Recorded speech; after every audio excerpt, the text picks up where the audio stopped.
A paz do Senhor, meus irmãos, a leitura semanal de sábado, 10 de junho de 2023, tem como título Oferecendo um culto a Deus com a própria vida.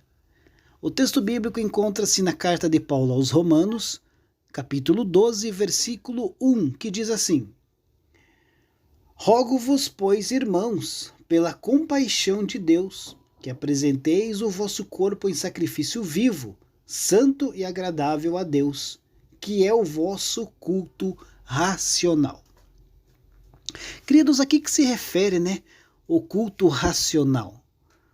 Os estudiosos têm respondido esta pergunta de duas maneiras diferentes.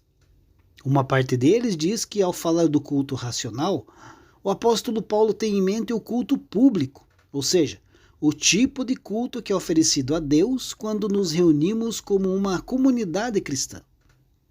A ideia, então, é que o apóstolo está fazendo em contraste direto entre o culto do Antigo Testamento, com todas as suas características e formalidades, e o culto que os crentes devem apresentar na nova dispensação. O culto público deve ser apresentado adequadamente pelos crentes, como resultado das misericórdias de Deus.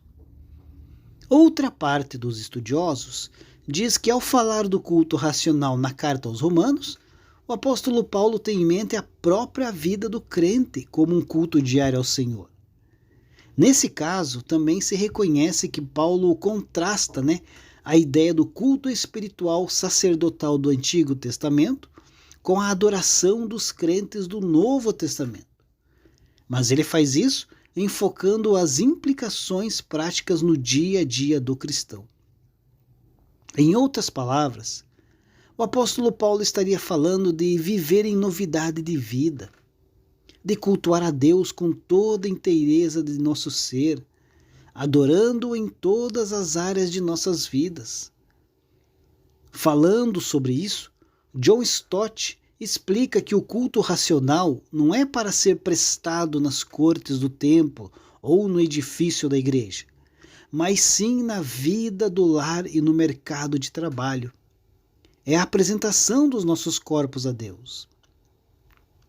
De fato, queridos, as duas interpretações são possíveis no contexto de Romanos 12. Mas a segunda interpretação não necessariamente exclui a primeira.